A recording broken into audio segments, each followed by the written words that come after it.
All right, Spuddies, before we kick it off, I've got this amazing Mo happening. I'm raising money for Movember. I'm raising money for and awareness for men's health issues. This is men's mental health issues. This is obviously something very close to my heart, having suffered from uh, clinical depression and anxiety in the past. And so there you go. Link below in the description if you want to donate. I'm crap at raising money apparently because I've got $0 so far. But if you want to help out, then help out. That'd be good. Also, come along to have breakfast with me if you'd like for my first non-potato meal in a year. It's going to be at Elwood Sailing Club. James Aspey, the great James Aspey, is going to be there talking, as well as my personal doctor, Dr. Malcolm Mackay, and his wife Jenny. And they together run Whole Food Plant-Based Health Australia. And they're both fountains of nutritional knowledge. My other good friend Anthony Hadge, Dr. Anthony Hadge, will be talking, as will another good friend, Kathy Ashton of Flourish Nutritional Medicine. She will be talking too, and I'll be talking, and there'll be music, and there'll be an amazing, healthy breakfast buffet by Lavana Whole Foods, and you can. I'll put a link to get tickets in the description below, and there's going to be a live cross to the Sunrise Morning Show so it's all going to be good fun. So come along and join in. Anyway, Joe, welcome back to Spud Fit videos. Joseph Proietto, Professor Joseph Proietto, old mate Joey. Good to have you back, Joey. Will not be here. I'm just pretending. Joe's not here. I'm just talking. Anyway, Joseph Proietto. I made a video a couple of months about Joseph because earlier in the year he had some weird opinions on this potato thing that I'm doing, and basically I made a video talking about how wrong he was, how wrong you were, Joe, saying things like I'll get a protein deficiency after 3 to 4 months. It's coming up on 10 months now and I'm feeling good. So, anyway, let's just talk about. Since I did that video, I had people write to me to tell me a couple of things about Joseph Proietto. First of all, was that Professor Joseph Proietto is a medical advisor for Optifast. Presumably that's a paid role. I could be wrong, but it seems like it's paid. And Optifast is a weight loss powder shake. You put it in water and you drink it. And it's owned by Nestle. And I find this interesting because Joseph Proietto claims to be a great researcher. Doesn't claim to be a great researcher, but he has research published in respected journals, and seems to be a respected person in the industry for some reason. And he's working for Nestle. So there's bias here. There has to be bias here. First of all, I'm going to go through 3 studies that Joseph cites, that you cite, Joe, and we'll talk about them. But they've all got some level of funding from Nestle, Optifast. Even if it's just for providing all of the shakes that all the people use in these studies, there you go. There's a level of funding there, and there have been studies that show that overwhelmingly studies tend to find in favour of the people that are funding them. So there you go. There's some bias there. There's undoubted bias, or at least risk of bias there. High risk of bias, since there's 2 levels of it. 1, the funding comes from Nestle, and 2, Joe works for Nestle. So there's 2 layers of bias there. And there's a 3rd layer because Professor Joseph Proietto, you have a business where you're trying to get people to pay you to help them lose weight. So I'm looking down here because my iPad's here and I've got some information on there, like the website's up. So sorry, I keep looking down. But anyway, Joe, you're like an onion. There's all these layers of bias here. There's a layer of where the funding for the studies come from. There's a layer of you being an employee or at least a representative of the company that you are finding favourable results for. And then there's also you having your own weight loss clinic where you use these products. It's like there's a layer, and you're like the you're like an onion of bias. Every time you peel a layer off, there's another layer of bias underneath it, and then you peel out and there's more bias. Well, I shouldn't say it. There's risk of bias.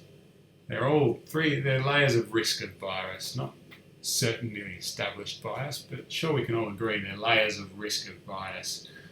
And anyway, let's go through these studies and see. So, actually, before we do that, let's talk about Nestle. Why are you working for Nestle? We're talking about the company that, maybe more than any other company in the world, contributes to obesity and diabetes and the things that you're trying to work against. You're working for them. You're trying to help them make money. What a strange thing to do. You know, they've got this Optifast thing. Isn't it interesting from Nestle too, by the way? They try to sell you products that are going to make you fat and make you diabetic and obese and put on weight. And then when you get to that level, well, shit, I'm too heavy, I need to do something about this. Here's Nestle we've got something else for you then. Have our Optifast starvation shake. Take that with you and then you can lose the weight. So then you get on that and you lose the weight and but you starve and you're grumpy all the way through and, because you're not getting enough energy to run your brain function properly. And then you just have a bad time and then the Optifast shakes run out and you realise they're a waste of money and you go back to your normal way of eating and there's Nestle. Ooh, here you go, have some chocolate. We'll help you put the weight back on so that you get heavy enough to want to buy our shakes again. It's like they've invested in the yo-yo dieting. They want yo-yo dieting to happen because they profit on the way up and on the way down.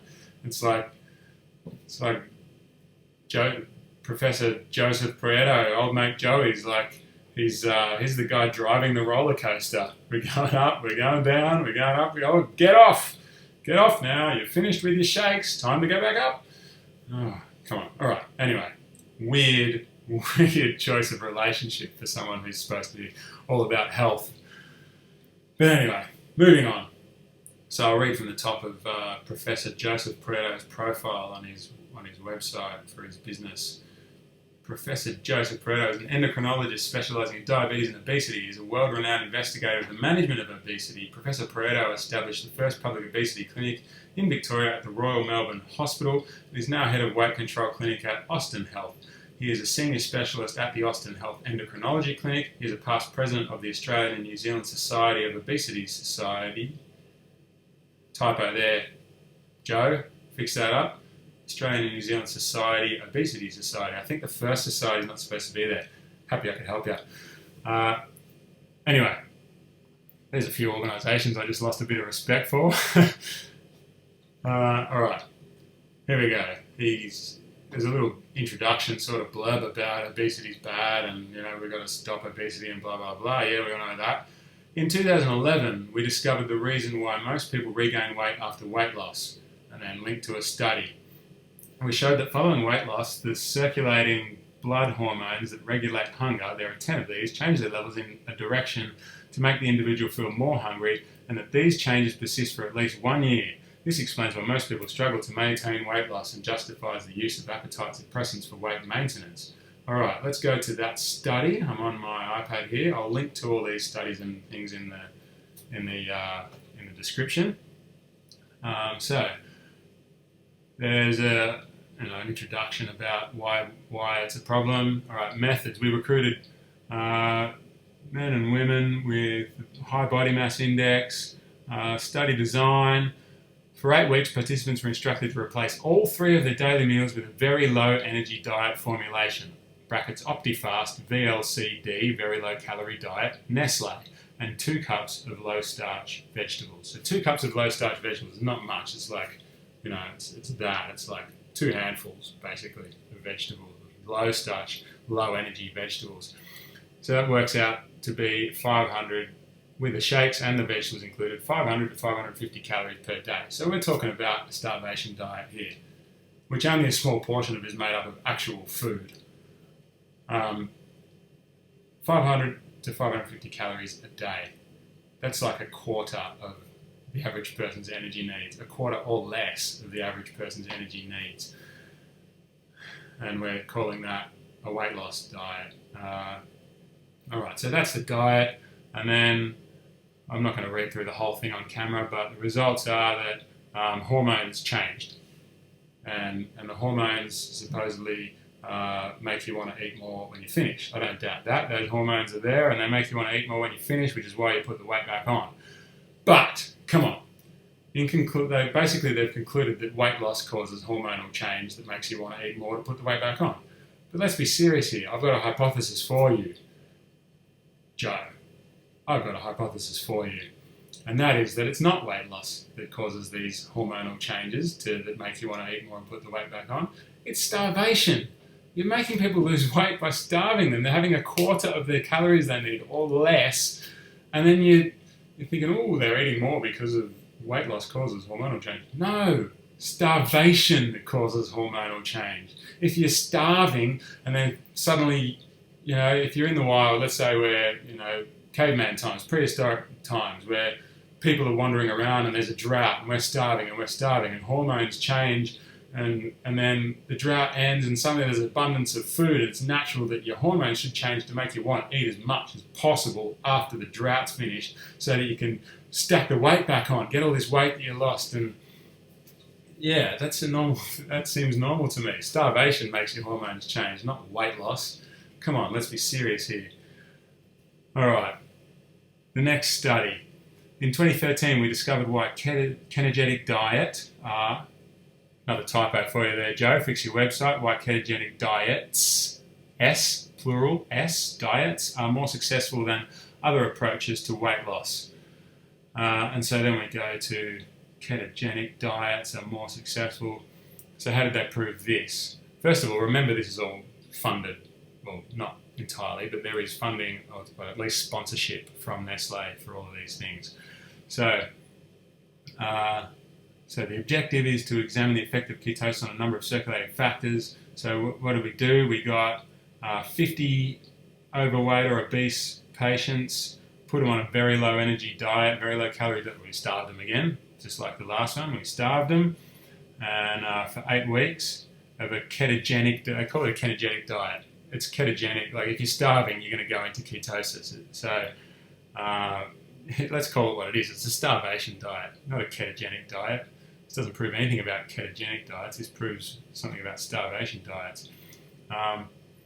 So here we are. There's, all these, it's another weird thing, but they're looking at how following weight loss, circulating concentrations of insulin, non-esterified fatty acids, and all these other big words that I'm not going to read out because I'll make a mess of them.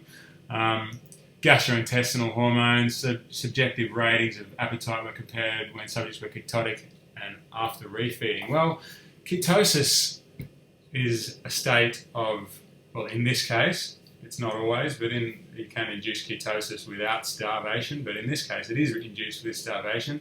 And like we talked about, when there's a drought and you can't get access to food, there's no point in your body making you hungry all the time and have a huge appetite all the time. We're best off saving that energy and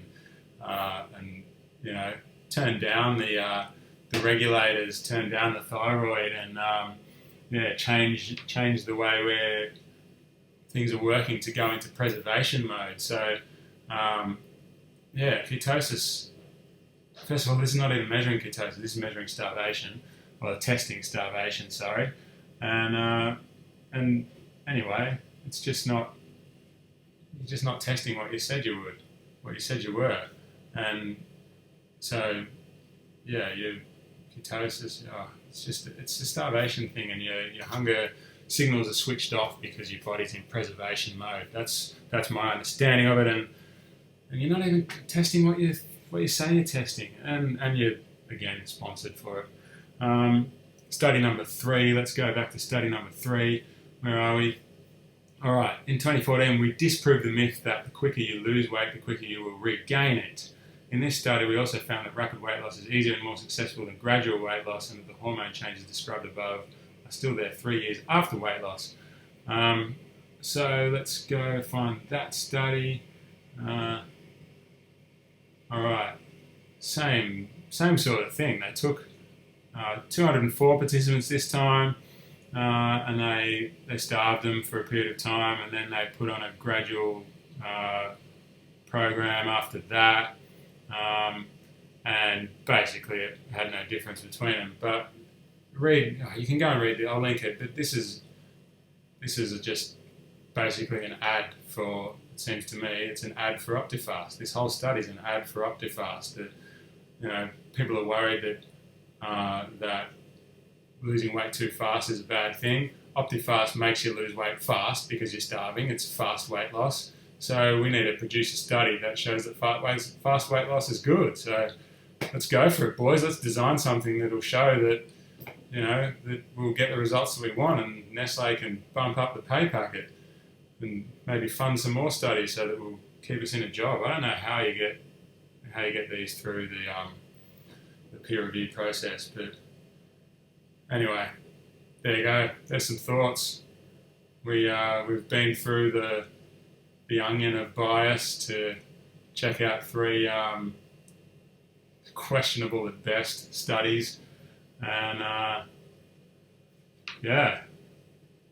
maybe we could just change tack here a bit, and rather than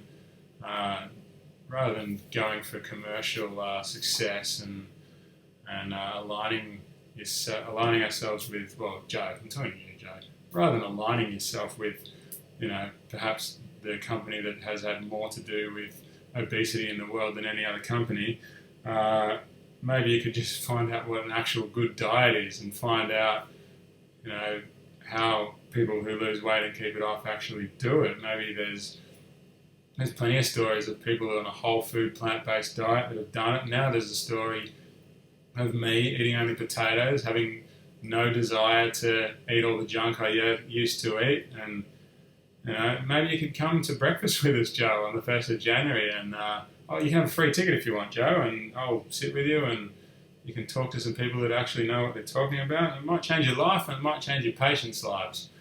So there you go.